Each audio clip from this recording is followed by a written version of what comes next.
Good morning, everyone, and God bless you. Thank you so much for taking the time to join us for another unscripted conversation about the kingdom of God. We're so delighted you've taken the time to join us.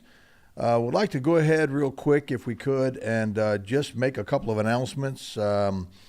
If our producer could put up on the screen, we've got our anniversary coming up here, and I want to just go ahead at the outset and just share with you guys that we're going to be here in September. And this is going to begin on Thursday for our Sons and Daughters Gathering. And we're really excited about the opportunity to be able to come and share with this region, this community, the kingdom of God with the theme Legacy Rising. We're so excited about that.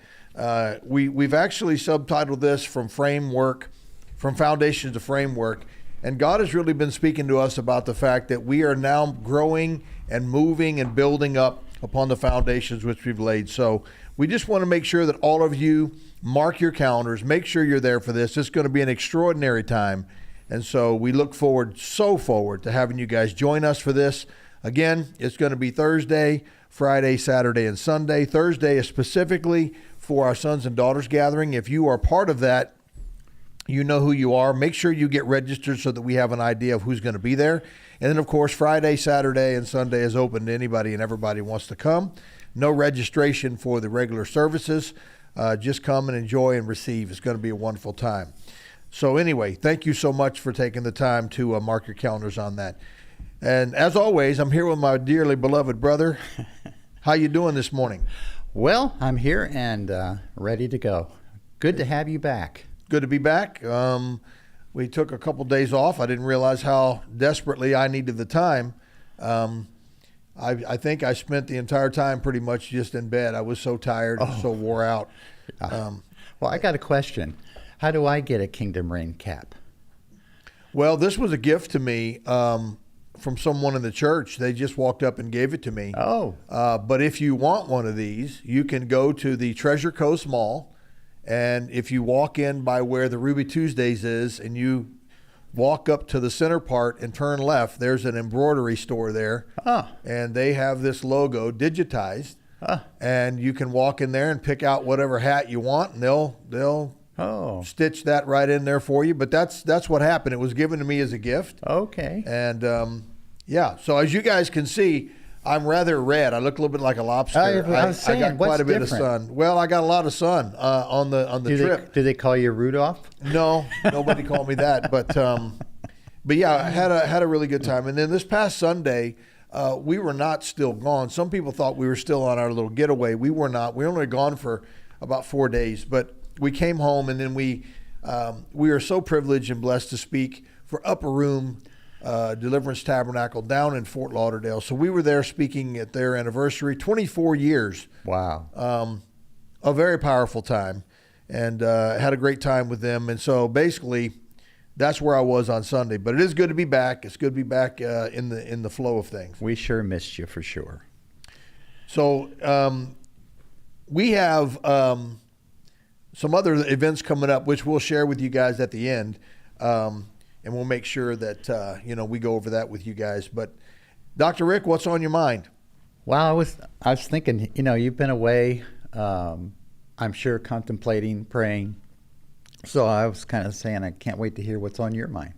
Well, I ask you first. I'm going to hold your hand to the fire. Oh, my goodness. Well, I don't know if this would even flow with anything today, but the Lord has taken me into a new journey concerning the true meaning of the church as an embassy. And are we really unfolding, I don't mean just here, but I mean in general, are we unfolding all the aspects, the marvelous aspects of what an embassy is in the kingdom as a church in regards to making disciples of nations? I've just been on a journey, so that's kind of where I'm at. Well, that's good. Yeah. That's good. So what's on your mind concerning that? Where's your head at with that? Well, just I feel like, because I'm just kind of embarking on it just since yesterday, just that there are so many ways we're not trying to just reach a community or try to fulfill the need of a community, but we're here to transform communities, nations, regions, so forth. But that takes, I've been reading up on embassies, that are operating in nations, and a lot of them really are just copying the pattern of the Scripture, in that they get involved in foreign trade, they get involved in actually influencing governments with questions that governments have, that we have got mysteries unfolding that they can begin to see, wait a minute, we need your help. I'm trying to think of some other things that was in the marketplace, how we colonize more effectively. And I think that's where I'm beginning to see the equipping of the saints can come in to begin to understand how to, if they've got a calling into the marketplace or government or whatever sphere of influence, then how they can be more effective.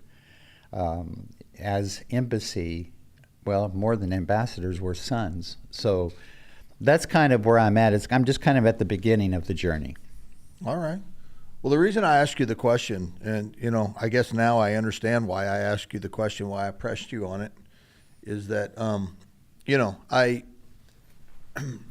I have a project that I'm working on right now, which, by the way, let me mention that I'm so grateful, and I want to give a shout out real quick to Telemac Creative. Sarah Ann Telemac and Sheldon Telemac have been so good to me and so gracious to me to help me with some of these little details as it relates to helping me with some of these book projects that I've had. They've given me guidance and wisdom, and they've given me also I've been able to benefit from some of the excellency of their work. But they've been great, not just consulting sources, but they've also been great in terms of helping me really put some things together and thoughts. Mm-hmm. So I thought I would throw that out there. But, in dealing with this subject matter, mm-hmm. okay, I have begun to compile over, this has been some time now, some thoughts concerning this. And interestingly enough, mm-hmm. okay, mm-hmm. this book that I have been working on is actually called The Ecclesia, the Kingdom Embassy in the Earth. Wow, yeah. I was just having a discussion with someone about this recently, and I didn't know that. No, you didn't know that. I don't think anybody really knew about it. There may have been there might have been one or two people. And by the way, we want to thank our producer because he's able to put our comments up on the screen. So you can see, Dr. Rick, that we have there. Look at that. We have our YouTube audience, and we also have our Facebook. So we have some folks out there. We can see the comments now. So they're broadcast up there for us to see. Awesome. And so, yeah, that's really great. But let me mention concerning this work, and you brought this up about you've been looking into embassies. Yes. The reason, and this is kind of the preface of why I did this. Mm-hmm. I wasn't trying to write another book, first of all, and second of all, I had no desire to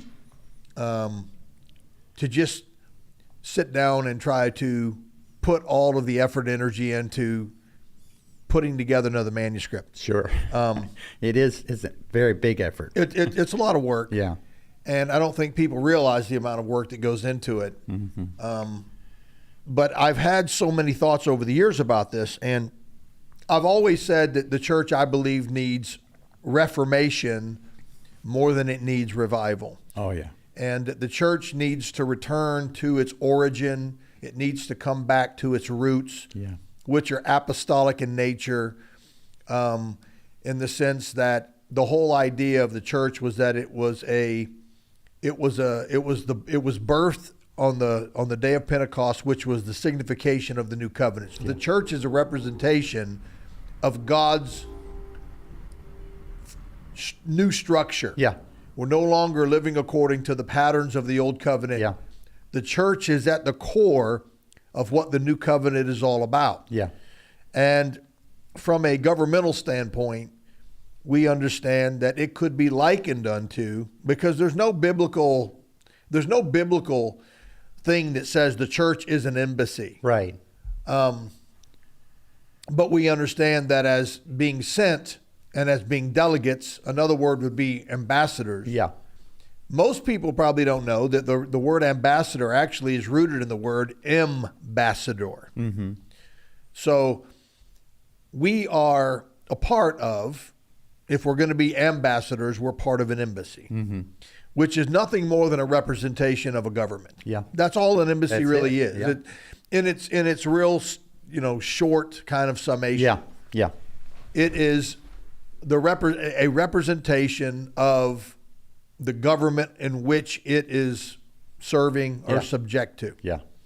So the whole idea about this book was to deal with strategy, to deal and to unpack the idea of what ministry models are supposed to look like in the context of this. Yeah. And so as I went through this and began to do some things as it relates to this material, the essence of it is that he said, I will build my church. And that is, to me, the emphasis. Yeah. Yeah. Lest the Lord build the house, they that Yeah. labor in vain. You could relate that to anything he's building. Yeah. We understand that, the word house could be interpreted as many different things, but in the context of church, he said, I will build my ecclesia. Yeah. And what he did not say was that he was going to build his brand.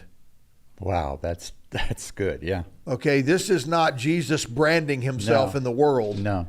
And it's also, he did not say, I'm going to build my ministry. Right. Right. Yeah. What he said is, I'm going to build my governmental body. Yeah. Yeah. And and you know as well as I do that the ecclesia or ecclesia, however you choose to say it, was a literal governmental body that gathered at the gates. Yeah. So Jesus mentions gates in this. Yeah. In fact, in some places, we're called the Senate. Yes. So he said they're going to meet at the gates. Mm-hmm. That's essentially what they did. They were called out to the gates of the city, and that is where they did their legislation. Yeah. So when Jesus says he's going to build his church, interestingly enough, he mentions gates there. Mm-hmm. But the gates that he mentions are the gates of hell or the gates of Hades, which means unseen or non-revelation. Mm-hmm. This is where he's building his church. Mm-hmm. This is where the legislation is supposed to happen, is at the gates where revelation is non-existent. Yeah. Yeah. And so, to me, I think this is very clear that the way he chooses to do it is completely different than the way we've chosen to Oh, do it. yeah. We're running from the devil. We're fighting the Yeah. devil, and yet he sets up his church right where the devil is trying to Yeah. operate. Yeah. So anyway, I appreciate the subject matter, and I've been working on this. I think, believe it or not, this thing's already reached 174 pages. Wow. I can believe it. Well, could I just read to you a little bit of if I can find it now, of what I found out about embassies, and see if any of this you can relate to what you're writing about in your book.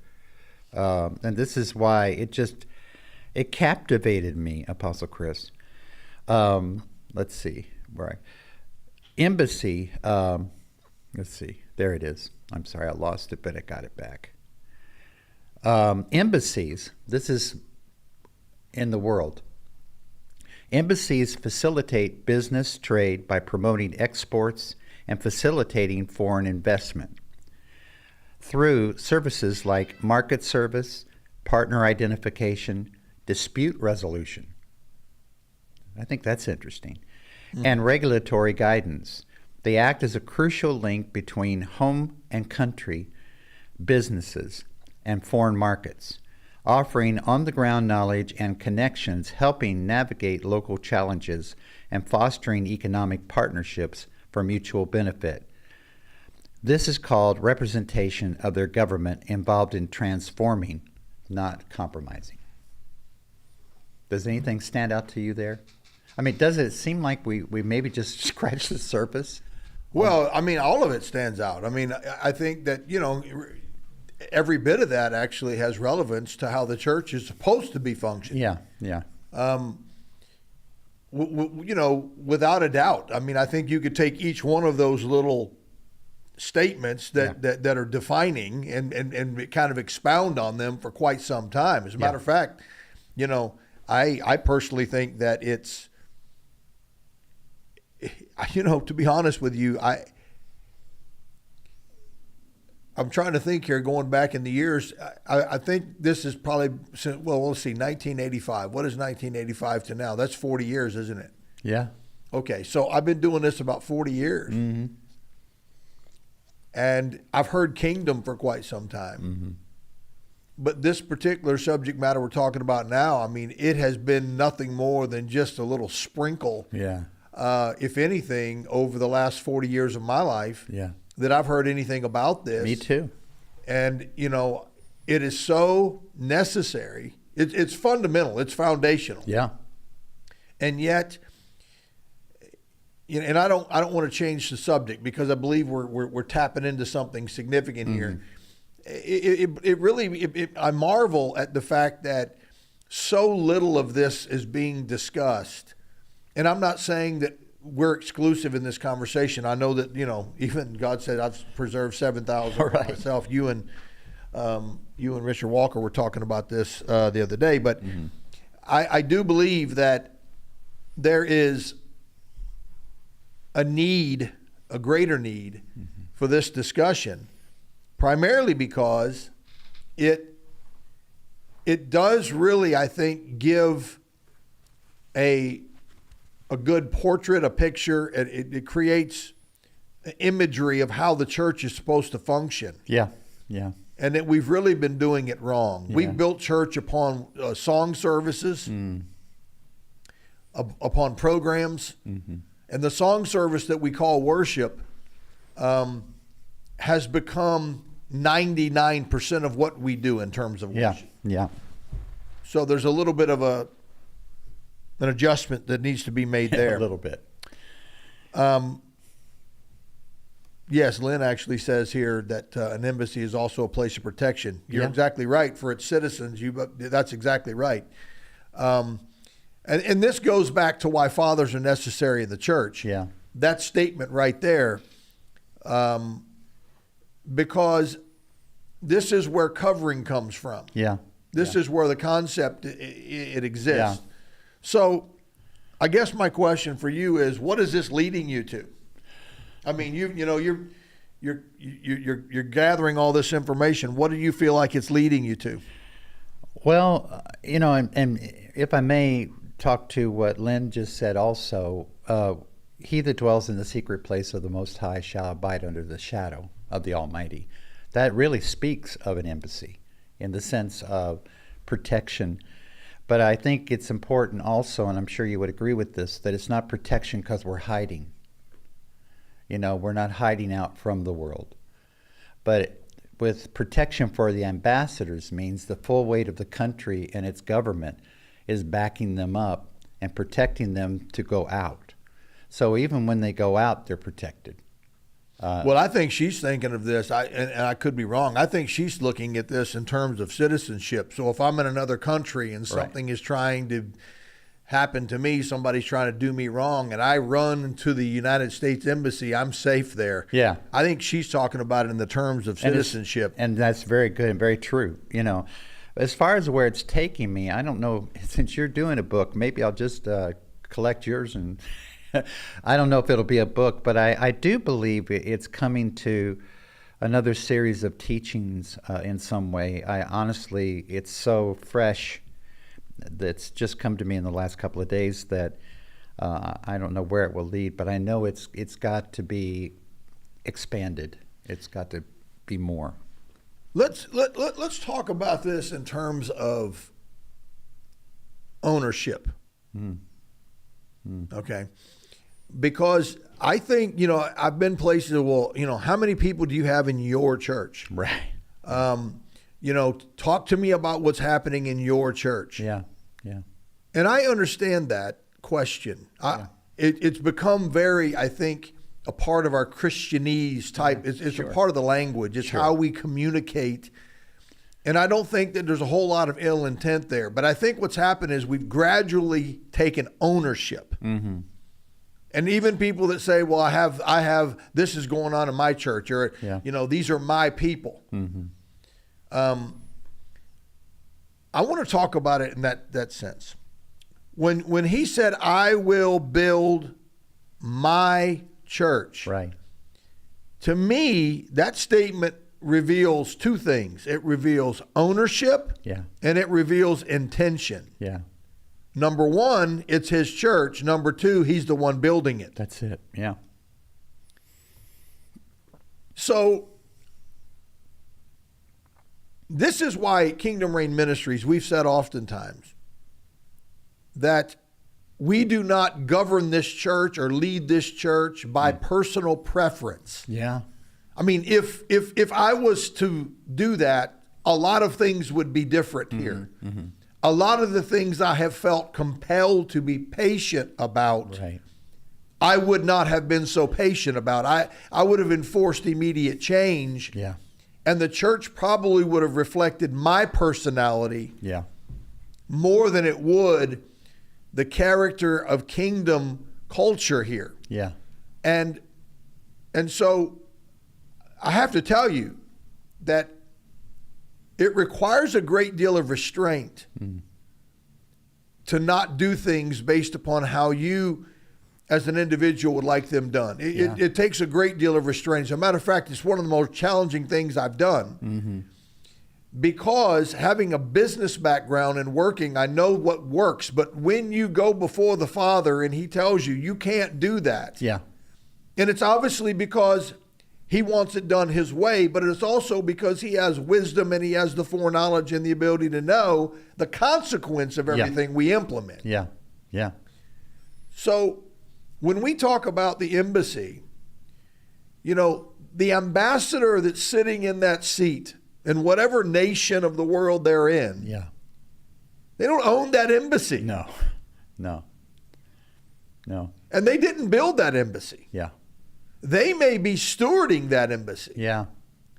But in your studies and what you found there, talk to us about this issue of ownership, how, in a natural sense, in earthly governments, that guy doesn't own that embassy. He's an ambassador sent to there. Right. He's simply stewarding that. So how does that translate into the church? And of course, it goes without saying that includes any lead ambassador doesn't own it, and wouldn't want to because I think the problem is we got to where we were in churchdom.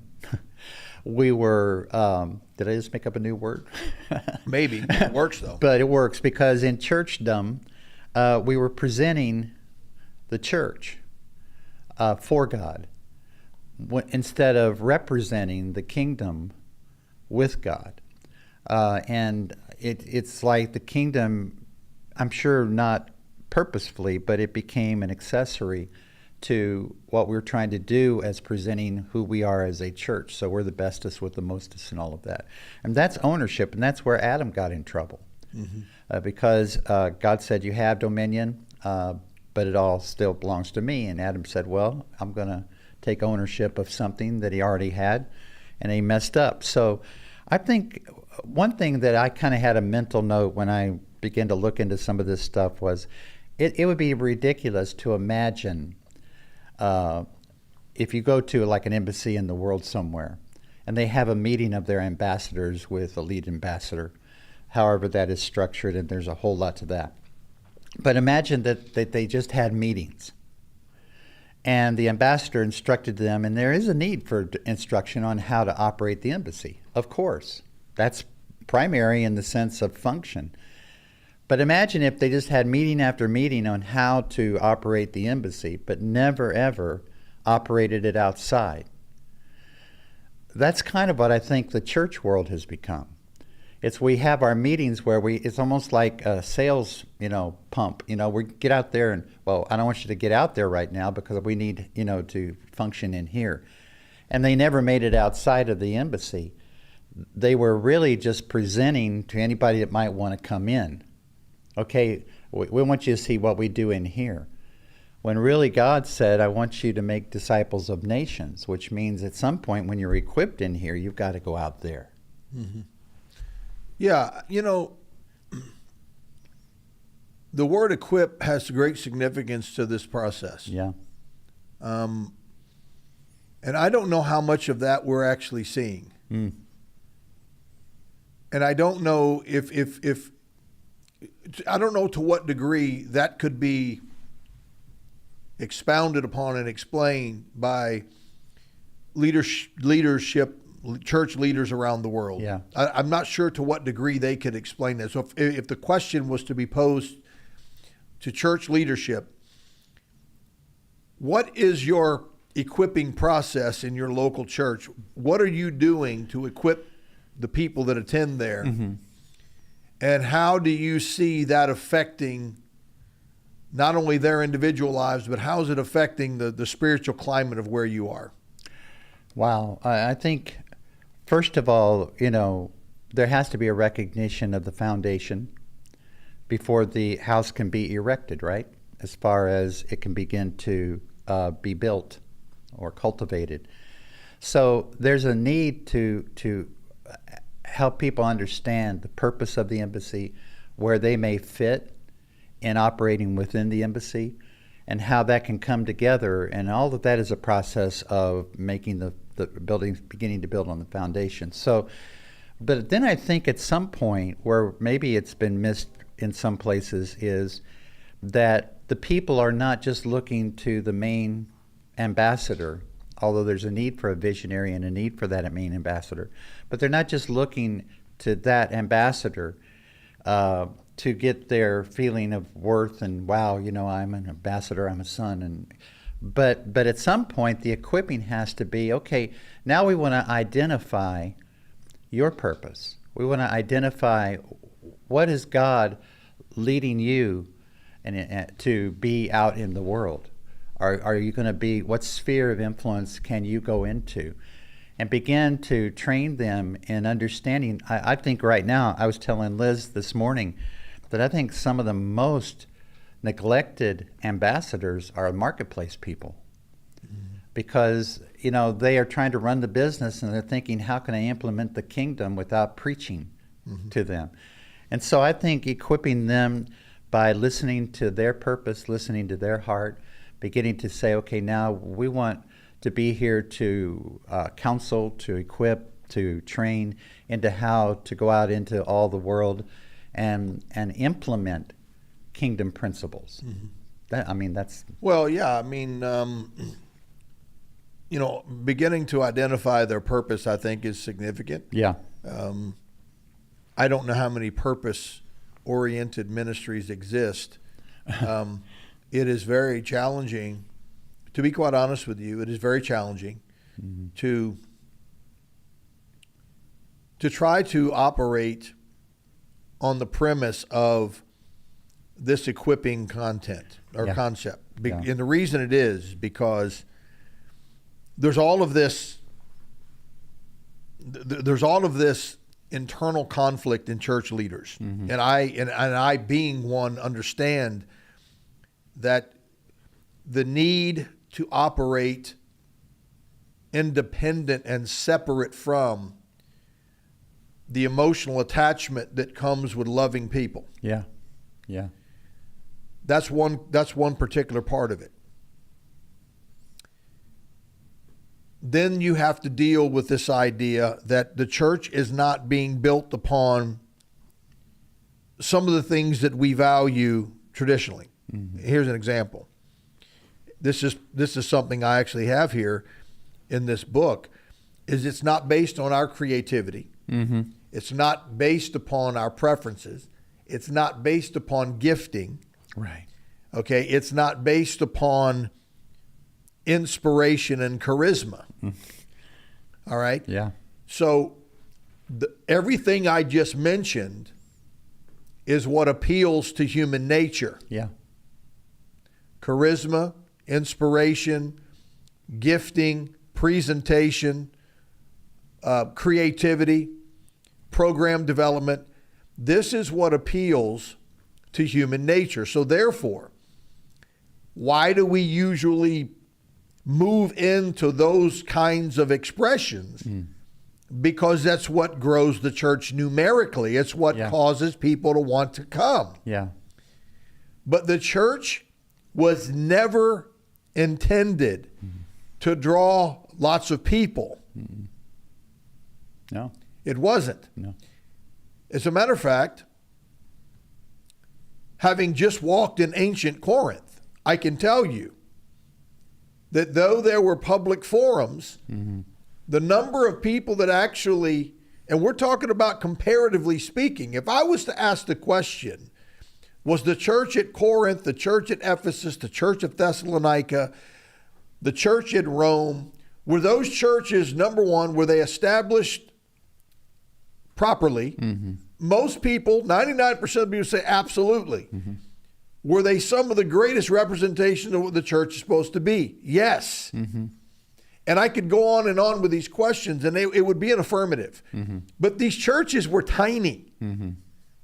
Yeah. These churches, comparatively speaking to the idolatrous community they existed in, okay, and the Baal worshiping communities they existed in, they were small and seemingly insignificant. And so there was reason for some of that that might have been natural causes, but there were other spiritual intended reasons. So when you are bringing a transformative word that contradicts the culture of the region, then what you have is you have contrariness. Right? You have the going against the grain, the going against the flow. You're not flowing downstream, you're swimming upstream, so to speak. There is a corporate challenge to being a part of something that is uniquely committed to not preaching ear-tickling things, but to preach a word that brings personal responsibility to the threshold of everyone's heart. It says, if you want that ultra freedom we have in Christ, then you have to take the responsibility that comes with that freedom. And number two, you've got to be willing to take every gift and talent and ability you have and put that in the back seat so God can cultivate character in you. That isn't really appealing. No. That's not where the comfort lies. And I think that it has a consequence to it. Oh, it does. And I think this is why much of the church, well, let me also say, when they went from house to house, it didn't mean we should have house churches. That wasn't, the reason why they did that was because they had a lot of persecution. And so in that particular time, they were still formulating, they were still constructing and all that. But I think that much of what you've just described has become event. Churches become event-oriented instead of process-oriented. So it's been about, can we kind of wow things a little more than we did last week, you know, to kind of keep them coming in. But I don't read anywhere, even in an embassy or even in the biblical sense of what God called his embassy to be, that people were just streaming to come in the embassy. It was about meeting by equipping them in the embassy, those that are supposed to, called to be there, equipping them to know how to go out and influence nations. This brings to my mind something that maybe I thought I'd ask you to expound on, because, you know, I've heard you say, and I don't want to misquote you, so you can correct me if I'm wrong, but you've said, you know, we don't market Kingdom Reign Ministries, but it doesn't mean you're not for the marketplace. But in other words, you're saying we want people that know they're called to be here, that can get equipped to know how to go out into the marketplace, not try to get our name out into the marketplace so we can get them in here. Is that close to what you said? Yeah, I mean, you know, part of what the ecclesia means is called out ones. Yeah. And if we're going to be a local ecclesia, so to speak, and we do find ourselves at the gates here where we are. I mean, we're at a threshold. And it's going to increase. And what I mean by being at a threshold, we're at a county line here. County Line Road is just, a stone's throw away from here. Yeah. So we are at a gateway between two counties. Yeah. But we've been set at the center of a region called the Treasure Coast. Yeah. And so I believe that there is really, really, really significance to that as to where God physically puts you. Yeah. When I talk about not marketing ourselves, what I mean by that is that we're not recruiting, we're not going out and spending dollars to try to attract people here. Yeah. Yeah. Because if you are attractable by advertising methods, or you are attractable by the programs we've developed to cater to your needs. If you come to a church and you tell me the reason you're here is because the children's ministry meets a need in you, you just told me that you're need oriented.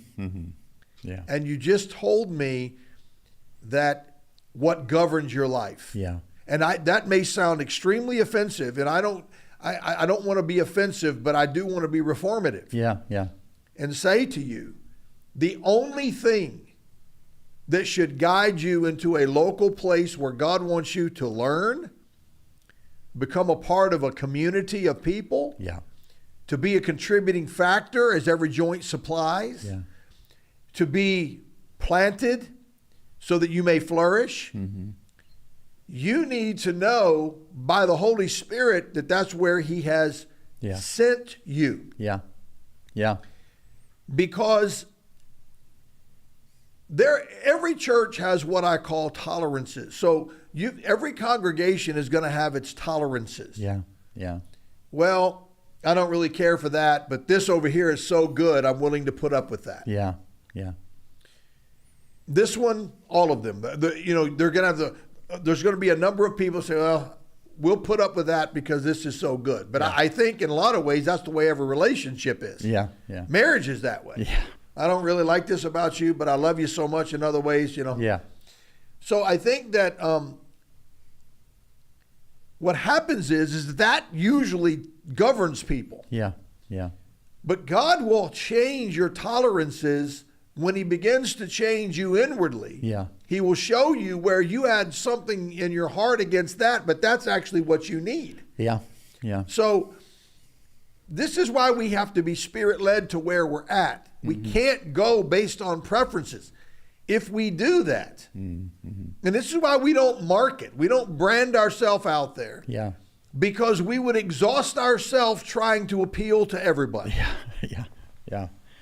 And that's the case in a lot of churches. Well, the money that's being spent, the energy that's being spent, and let me say this, and I know that I'm kind of going out here on this, but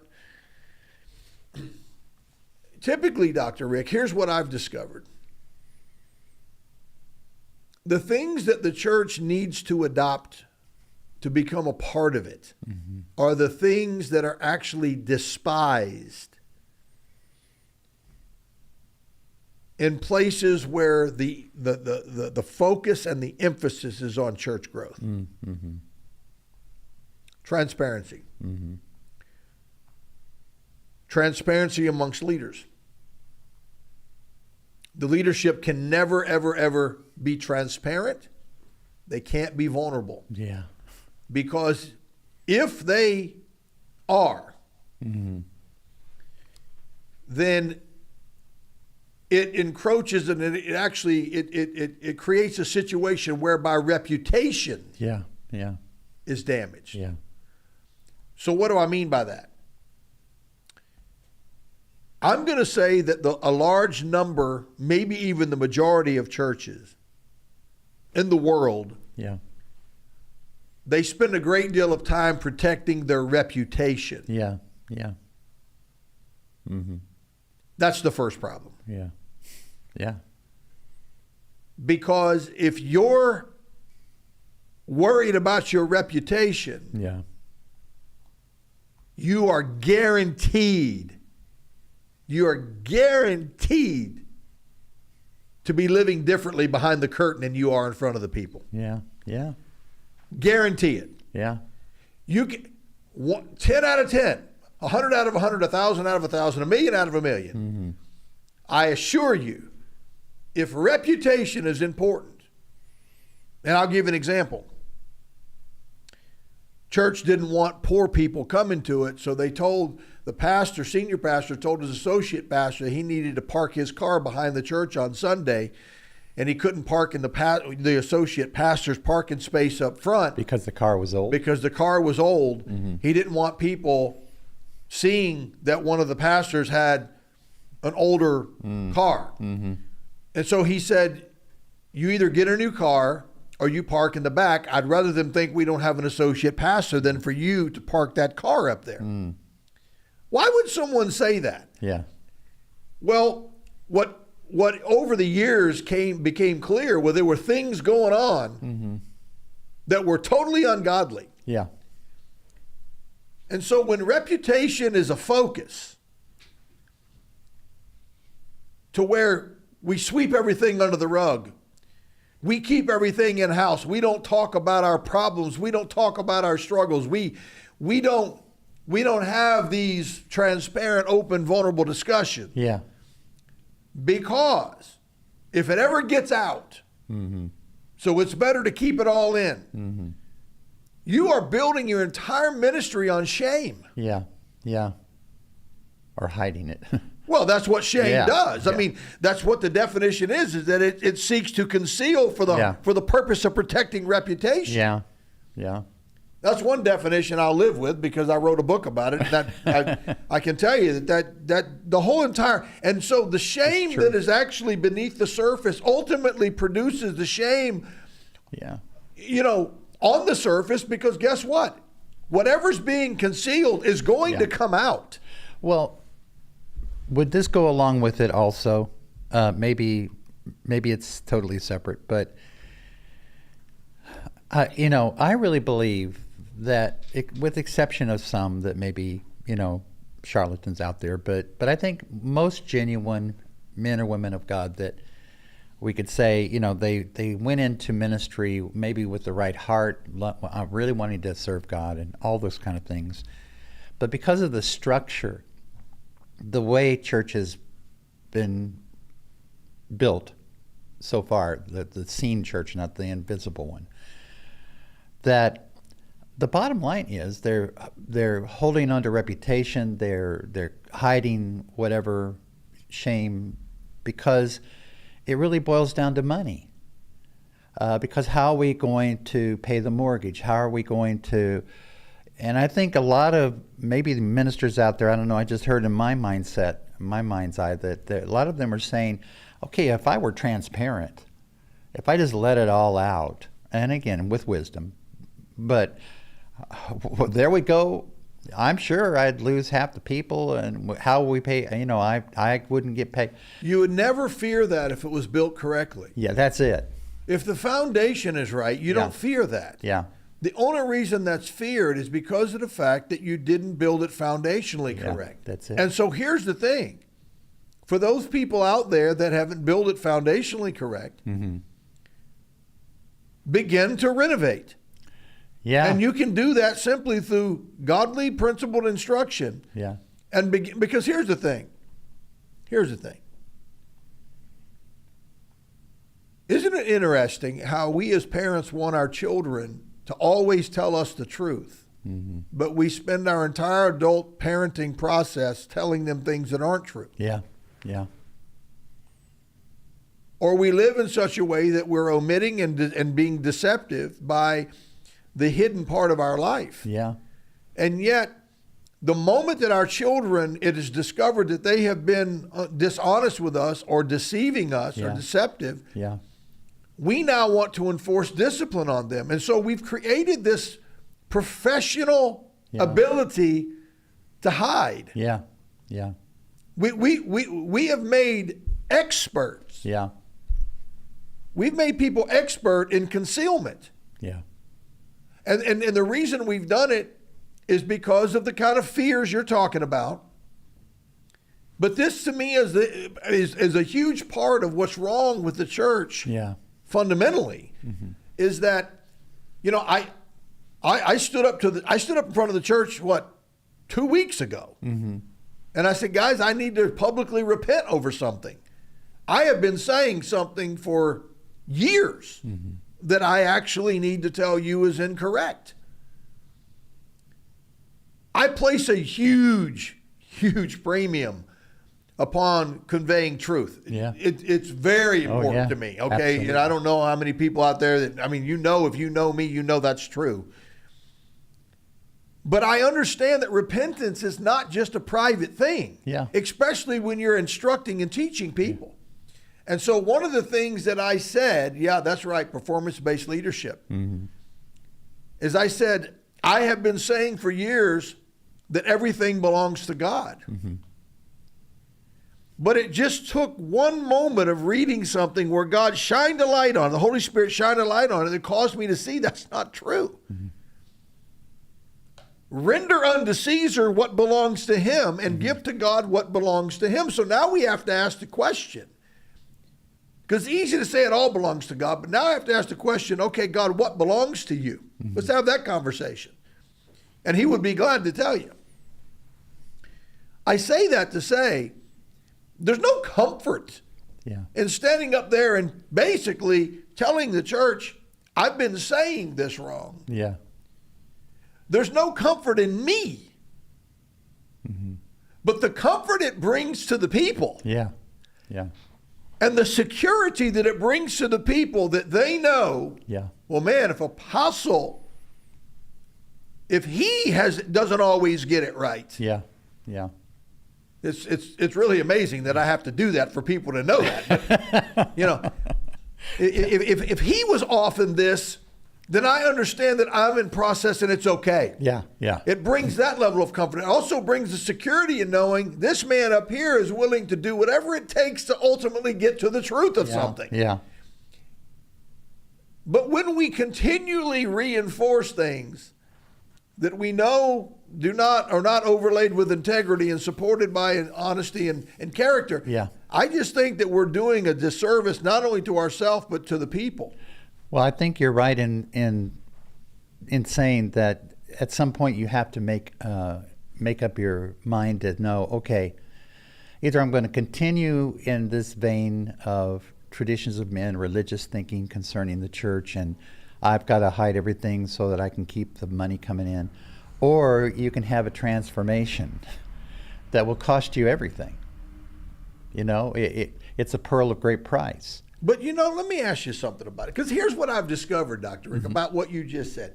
Don't they usually lose it anyway? Well, that's the people that are afraid of losing the money, don't they usually lose it anyway? Absolutely. Something happens. You know, when you look at, and this is another thing I'm discovering, I knew, but I'm really going deeper into it, is embassies don't keep going by the support of their ambassadors.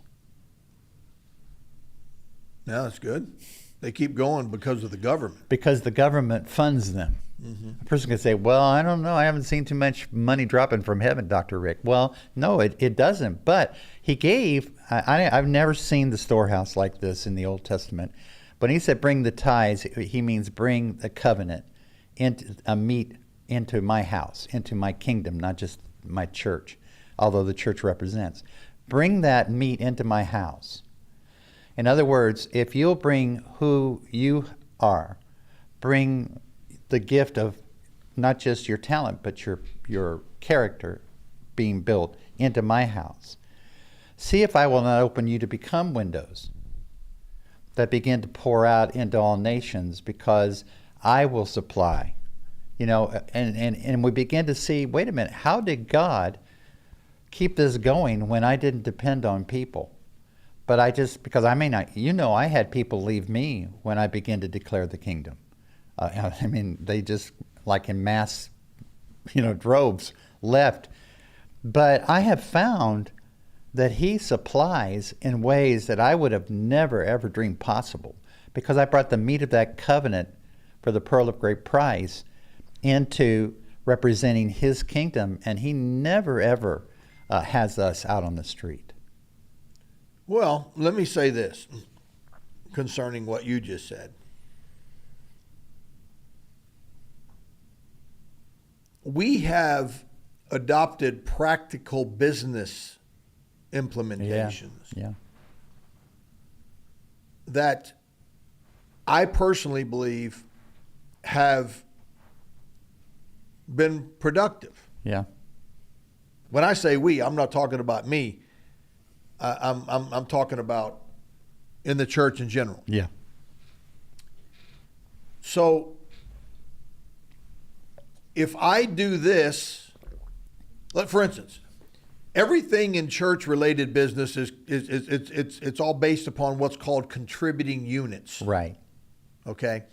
So if I go to the bank and I say to the bank, look, our church needs to get a loan from you. One of the questions is, how many contributing units do you have? Yeah. Yeah. Okay. And then they take your numbers and then they divide that by contributing units. And a contributing unit is someone who they have to have given consistently. So Yeah. if you've given in a year's period of time, if you've given once a month, you're not a contributing unit. Right.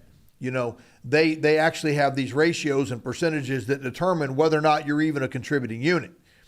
So you have to not just tell them that, you have to prove that. Yeah. Okay, this individual, they give X amount of times a year, they qualify it to be counted as a contributing Yeah. unit. Yeah.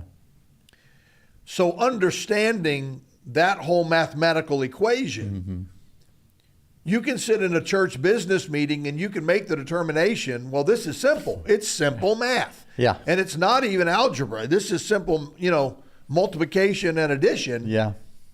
If we have this many contributing units and the average contributing unit right now is X amount of dollars, Yeah. okay, based on the demographic of who we have coming to our church right now, we have Yeah. this many people from Martin County, this many people from St. Lucie County, Yeah.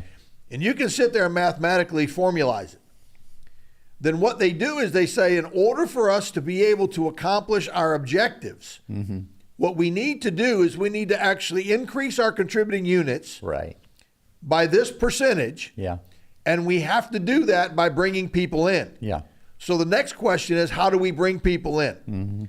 And then after you answer how you get them in, then you answer the question, how do you keep them there? Yeah. Yeah. Okay? And if you do not think that what I'm telling you is the way this works, Oh yeah. Yeah. all you have to do is sign up for a pastor's convention, Oh yeah. okay? Go anywhere in the country and go there, and they will give you these actual formulas. Oh, yeah. This is what they're teaching pastors They around call the them country. they call them trends. That's what they are. Yeah. This is how they do this. Yeah. You will go in and you'll pay $500 to go to this conference. They'll give you all these materials that give you these mathematical formulas Yeah. that tell you how to actually build your church. I just saw an ad on Facebook the other day. The guy said, we could not get past 50 people. Yeah. And then he said this. He said, and I thought I was going to have to preach better. I was going to have to be more anointed, or I was going to have to do this or that. And he said, but all I had to do was just implement some systems. Yeah. Do Yeah. you hear that? Yeah. Implement some systems. I can't believe how obvious these people are. Yeah. Okay? You don't have to preach better. Yeah. You don't have to have a greater anointing flowing through your life. Yeah. Really? Yeah. Are you serious? Yeah. So my thing is, this is how this has worked. And so megachurch is the product of that. Yeah. Because I will tell you right now, you could not pay a pastor or a church leader of a church of 1,000 people or more. You couldn't give them $1 million Yeah. to consistently preach things that are transformative. Yeah. Because their congregation will leave. Yeah. Yeah. That's They're not going to stay. Yeah. So what I'm saying is, and you say, well, that's awfully critical. Look, guys, I'm not trying to be critical. All I'm telling you is this. I have been on both sides of this fence. I have been in the business world. We could grow this church in 1 year. We could triple the size of this church. Oh yeah. Yeah. We could triple it. Yeah. If we put in business practices and my marketing experience, we could do that. And there have been times that that part of me has wanted to rise up. And God said, don't you dare. That doesn't belong to you. Yeah. You're not doing this your way. You're doing this my way. That's right. And so I have to go before the Father and say, Yeah. Father, I thank you Yeah. that you are sending continually and perpetually. And I'll never forget what he said to me one day. He said, I would have sent more people to you. I was coming to the end of the year and I was praying about what God was wanting to do in the next year. Here's exactly what he said to me. I would have sent more people to you last year. But the ones that I have prepared to come to you, you were not prepared to receive. Wow. Yeah.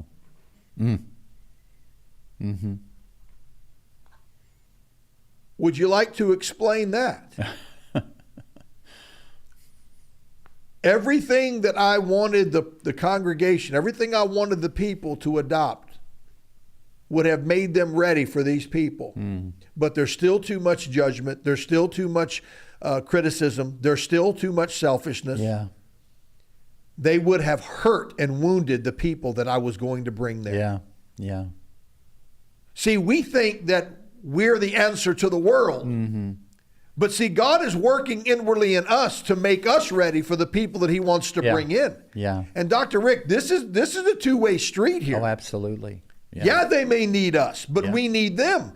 And I think the thing about it is that we don't think God does this organically like this. Yeah. Yeah. We think we just put into some different implemented practices and that's what happens. But no, it doesn't work that way. No, and I think you'd be the first one to say, that this pearl of great price, doing it, the understanding of how the kingdom operates, doesn't mean that it's always easy. It doesn't mean that now all of a sudden, he supplies all of our need, right? He does take care of what we need to accomplish his purpose. But I mean, even now, because Liz and I don't go around poor mouthing. We love God. We believe God. He's our source. But there's times that it's so slim. It's like, Lord, you're challenging my, faith is being challenged again. So it's not like now all of a sudden because we are building or constructing on that rock, or Jesus is, but I'm saying he's building his church, that now it's just all easy. But I would not do it any other way, because he truly does supply. He knows when we need it. And he also knows our wants, but it's in line with building and constructing in his kingdom. And, I think to those ministers who might genuinely be afraid of what it would mean to truly step out and say, I know trying to bring them all in and all these programs is not right, but I don't know what to do. I would say, when you really get that transformation of your thinking, to just do it, just go out, step out, and do it. Because does it mean all of a sudden now he's going to suddenly bring it in from other areas? No, it means you have a covenant with him and his kingdom that is going to represent him rather than just presenting you. Yeah, and I will say this also, and I've probably offended some people today. I pray I haven't. But then again, this is something that I certainly stand in a conviction about, is that this whole thing about protecting our reputation in ministry, the question is, what exactly is it that we're trying to do? Yeah. Are we trying to grow our church numerically? And people think that vision is something that should be financed. And let me explain what I mean. Well, we need this much money because we have a desire to do this. And I get that. If anybody understands it takes money, it's me. Yeah. I get it. What we do here is very expensive. And when we've been quote unquote thin for some time. And recently, and I want to mention this because I think it's important. I recently, the Lord spoke to me, and I preached a message a couple of weeks ago called Redefine Faith.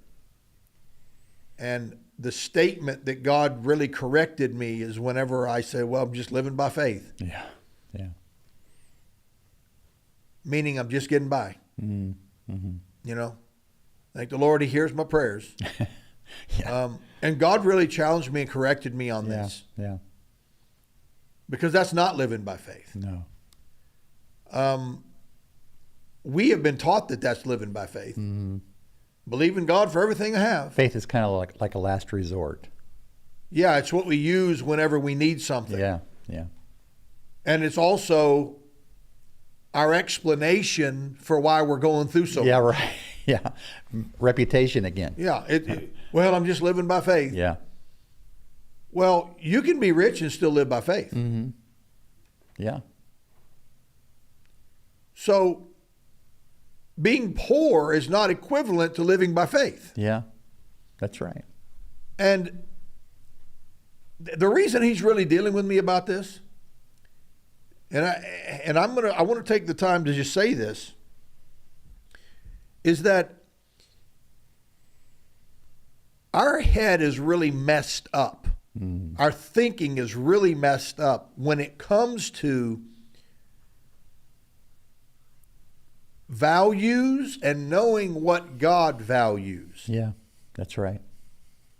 Because we believe that God is more concerned about our needs, Mm. okay, Mm-hmm. than He is our obedience. Mm. Yeah. Yeah. Seek the kingdom first Mm-hmm. and His righteousness, and all of those things that you have need of, they're gonna come to you. Yeah. Yeah. But you have to have your priorities right. Mm-hmm. And it is amazing how we value things that rearrange our priority. Yeah. Yeah. He didn't say seek the church first. No. He didn't say seek out the right church for you and your family first. Yeah. No. He didn't say go to college and get the degree you think is going to make you the most money. Right. No. Put the kingdom first. Yeah. That's right. So you've got people that have put the kingdom first that are struggling. Mm-hmm. And you're sitting there trying, okay, how does this reconcile? Mm-hmm. It's usually because now you have to address the next component of this whole thing. And that next component to me is, what is the purpose of our faith? Yeah. What is the purpose of it? It's not an instrument we use to get what we want. Right. But secondly, it reveals the depth of our understanding about sonship. Yeah. Yeah. Because to me, this is one of the most important parts of this. The non-diminishing effect of the kingdom, it never, ever, ever lessens. Yeah. It only increases. Yeah. Does it make sense? Doesn't have to. The loaves and the fishes never diminished. Yeah. That's right. Every time they took a piece and distributed it, it became multiplied more. Mm-hmm. That's why they had more left over. Yeah. Yeah. That's the kingdom. Yeah. That's right. If we could live with that understanding, that nothing received is diminishing, Yeah. it would change the way we approach God about the things that we talk to Him about that we want to have from Him. Yeah. Yeah. You have not because you ask not. Yeah. Yeah. He's not broke. Yeah. I know we like to think that He wants us broke, No. No. but He's not broke. No. And not only is He not broke, He has a desire to give to us and to release to us. But the one thing He will never do is give us something we will destroy ourselves with. Yeah. Yeah. He's not going to do it. That's right. He's too responsible. You know, that is powerful concerning faith, because it says in 1 John 5:4 that we have a victory that overcomes the world. So our faith actually overcomes. And you know, I feel like that when I see the word provision, we tend to think, well, that means pro money. But really, provision is pro to the vision. You know, as long as we are in line with, you know, what he is revealing to us is our purpose, you know, assignments and so forth, then he will supply all of our need according to those riches and glory. So to me, even when, like the Apostle Paul said, I've learned in all things to be content, you know, in the sense that whether it appears like I have a lot or I don't appear to have very much at all, I'm still content because I know that I have all that I need. So, you know, I totally agree. You know, he doesn't want us poor, but I really don't even think it's about the money equation at all, because really it's about, am I in line with doing and being, first of all being and then doing what he's called me to be and to do. Then what I find is I have resources from places I would have never looked for, because he begins to reveal these things. And, you know, as you can tell by me, I never go hungry, you know, because I'm so thankful with how he blesses Liz and I. But our faith isn't just so that now we can make it through another month. Our faith is about overcoming well beyond that into seeing what he's got ahead, so that now he can begin to reveal to us the resources. I'm going to say this. When it's about faith, it's about faith. When it's about love, it's about love. When it's about money, it's about money. Mm-hmm. I think we need to change our opinion and our mindset about how we view it. Mm-hmm. We have to figure out how to align ourselves with a few different truths. Number one, Mammon wants to be a master. We can't be mastered by money. No. Generosity is about who we are, not what we do. Yeah. Stewardship is the way we govern what God puts in our hand. That's right. But in all of that, what is God's desire? Yeah. Yeah. I wish and desire above all things that you prosper and be in good health, even as your soul prospers. Yeah. So God wants us to prosper. Yeah. Financially, he wants us to prosper. But all of these things have to collectively fit together to create the financial structure of our lives. Yeah. If you fail in your stewardship, then God cannot, because financial income and financial provision has to do more than anything to me. It has to do with trustworthiness. Yeah. Yeah. What can he trust you with? Yeah. It's as simple as that. And Abraham had something precious and God said, give it to me. Mm-hmm. There's always going to be that need to lay our Isaac down. Yeah.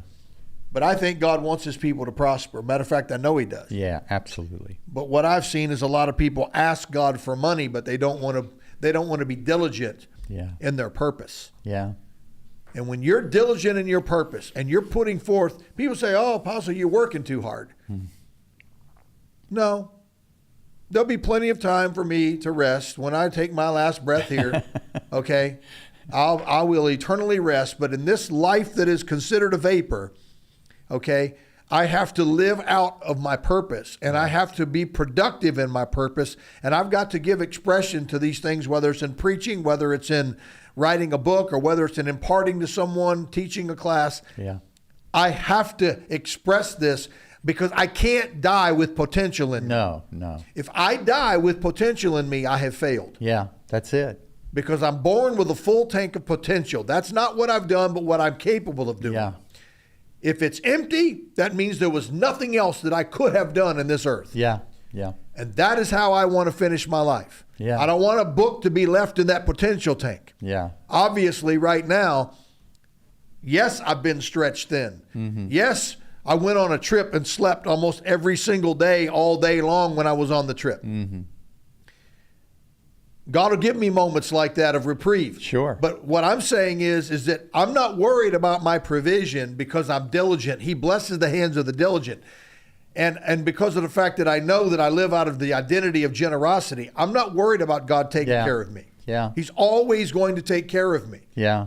He always has. You know, I know we're going over, but can I just share this real quick? You know, I think it goes right along with what you're saying. And being generous. We are being, not just doing, but we're being generous. And one thing, you know, what God really began to reveal to me, and still does, because I'm still learning it, is, you know, sometimes when somebody would even bless me with money, I would say something to them. I'd say, "Are you sure?" And they said, "Well, I wouldn't have tried to give it to you if I wasn't sure." And one day God got after me big time, and he said, "You know, you are a good giver." See, it wasn't even about money. He said, "You are a good giver." And I'm like, "Oh, thank you, Lord." And he says, "But not a good receiver."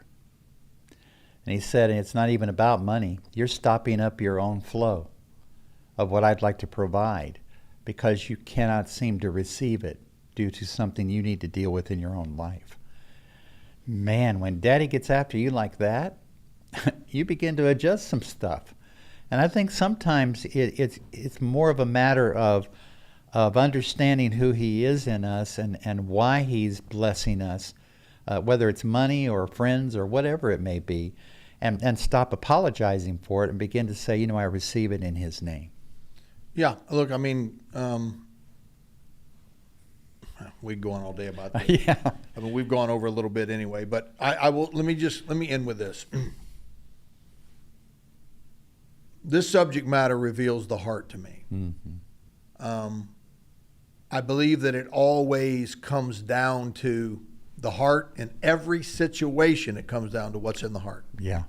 Yeah, that's good. And if I want to find out where the heart of the people is at, and this, I'll be honest, I said this to someone not too long ago. They said, how do I really find out what's in the heart of the people I'm leading? You know what I told them? Right. Take up an offering. Yeah. Yeah. Go up there and take up an offering. Now that may sound really, really critical, and it may sound off center. Mm-hmm. It's not just what they give or how much they give. It's the attitude that they get when you say it's time to give. Yeah. We're going to take up an offering right now that's not the one we take up Right. after praise and worship. Yeah. We're going to take up an offering right now. Yeah. Feel the room. Be sensitive to the atmosphere, if it shifts or not, or whether joy fills that room. Right. Yeah. More blessed to give than to receive. And yet, when it's time, and I said, take up an offering. Well, how's that going to tell me anything? It's going to tell you a lot. Tell you a lot. If you really want to gauge where the people are in their surrender, in their desire to walk in obedience to the principle, where they are in terms of being generous, where they are in terms of preferring their brother above themselves, all these character-filled promises and principles, then take an offering up. Yeah. And when you do, don't look at what came in. Yeah. Sense the attitude and sense the atmosphere when you do it. Was Mammon in the room? Yeah. Yeah. And I do believe that it's just like I tell people all the time that they say, well, I believe I've forgiven them. We'll send them a check. Yeah. And as you sit down to write it, lick the envelope and put it in the mail, you're going to figure out real quick whether you've forgiven them or not. That is good. See, it's not about the money. No. It's about the fact that money reveals the heart, and it does it every single time. Absolutely. Yeah. And so you can't change those two things. Where your treasure and your heart are the same place. So what is it you're actually doing? What are you storing up? Yeah. Because money's connected to desire, and money's connected to need. Yeah. And need and desire are dictators in our life. Oh, yeah. That's why God said you cannot be a servant to mammon. Yeah. Because it will tell you what you want and desire and how that contradicts with what God's telling you to do with your money. That's so true. So well, we'll see. We'll see how this goes. I love you guys out there. And no, we're not taking up an offering, but we could. We could. But we're not doing However, they can give if they want. Yes, they can. They sure can.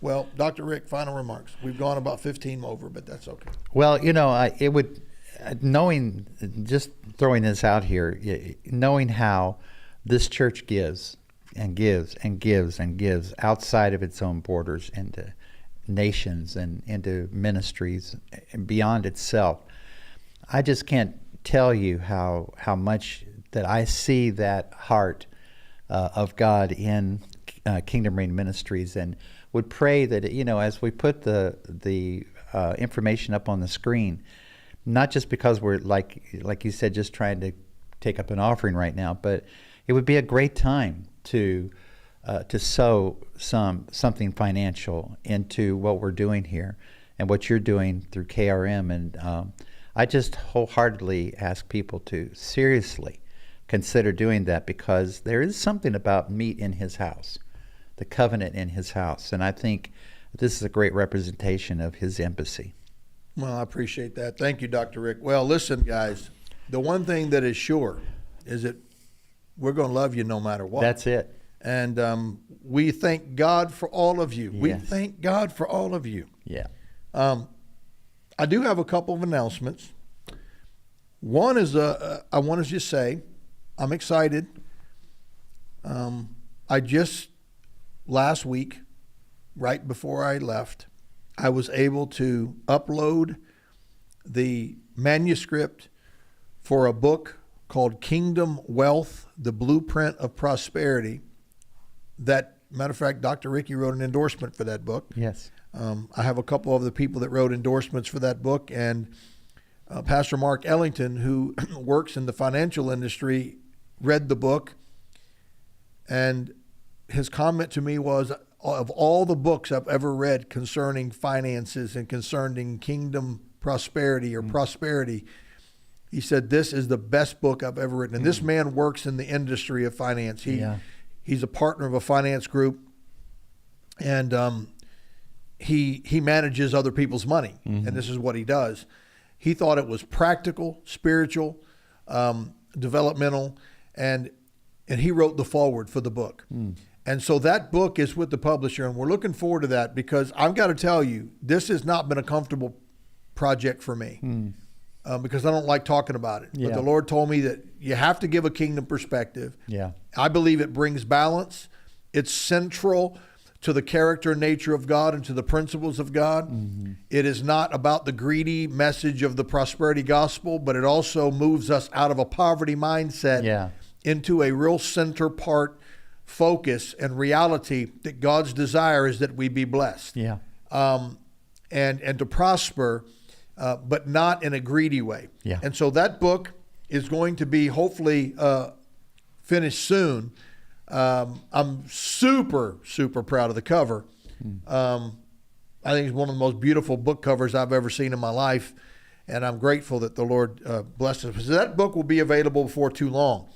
And so when I invite all of you that would like to partner with me in that, you can help me get that out of the publisher's hands. It's about $1,200 yet.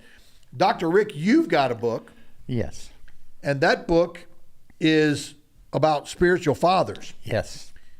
And that book, where are you at in that process? Tell us where you're at with that. Well, I finished the book, Spiritual Fathers, Windows, Not Walls. And it's fully finished. And thank you for your endorsement as well in that book. And got a couple others. Pastor Richard is doing an endorsement, and somebody out in Texas. But once those two things come in and we can put the money together, then it's going to be made available. All right.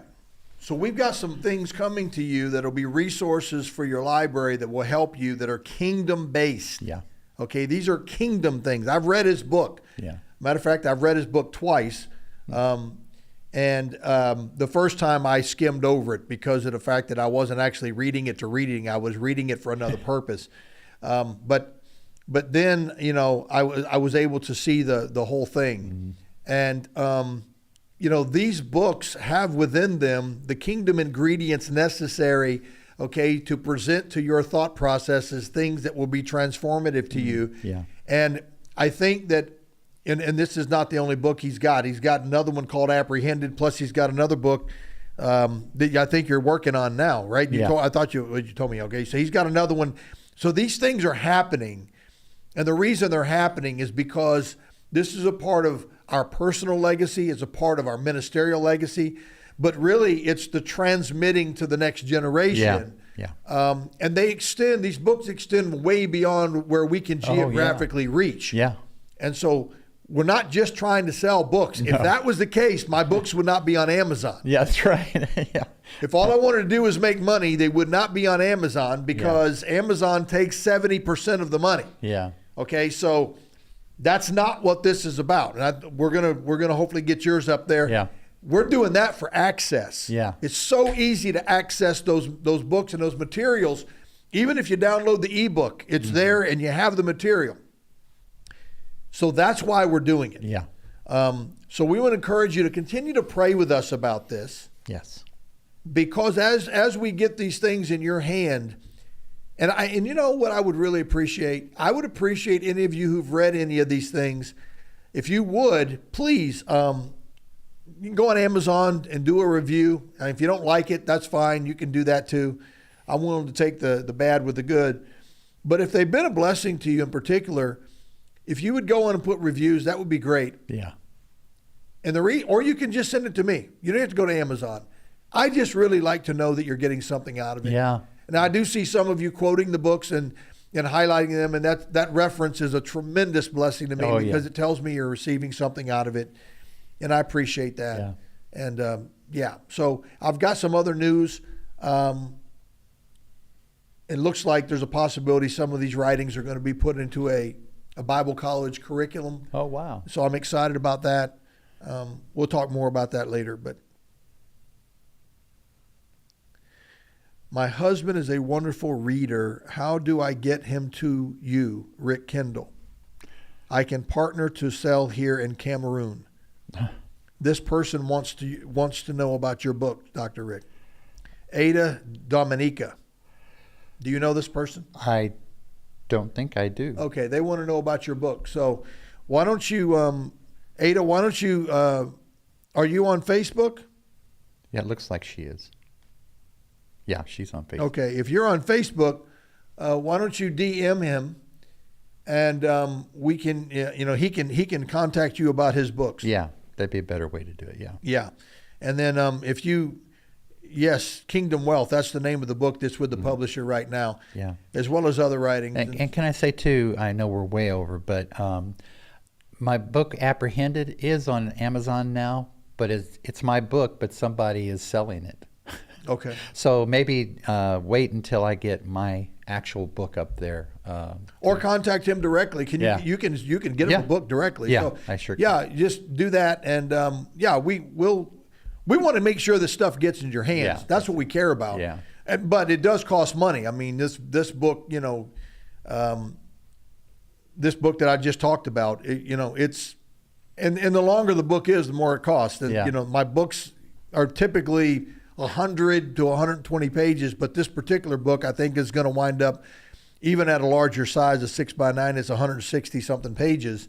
And so that's a good sized book. Yeah, it is. But I always want to make sure I cover all the material. So that book's going to be coming out, and it's about $1,500 to get the book formatted and all that stuff. And so anybody that wants to help with that, I so appreciate it. Dr. Rick is going to be getting some things done with his book. You want to sow into that, please do. We love you. God bless you. And as always, to the King.